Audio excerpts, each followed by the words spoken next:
আসসালামু আলাইকুম। টমেটোর রোগ পোকামাকড় নিয়ে আলোচনা করছি। একটি কথা মনে রাখবেন, প্রতিকারের চেয়ে প্রতিরোধই উত্তম।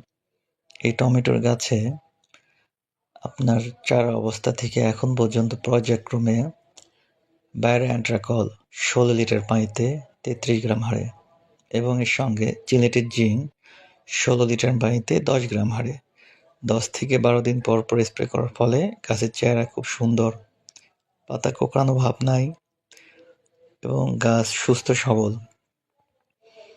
আপনারা যদি সঠিক নিয়মে পর্যায়ক্রমে অ্যান্ট্রাকল এবং জিলেটিন জিঙ্ক স্প্রে করেন, কখনো পচন আসবে না, গাছের চেহারা খারাপ থাকবে না, পাতা কোঁকড়ানো থাকবে না, সুস্থ সবল থাকবে, ফুল জ্বালা বেশি আসবে। ইনশাআল্লাহ যে কোনো ফসলের রোগ পোকামাকড় জানতে লাইক, কমেন্ট ও শেয়ার করবেন।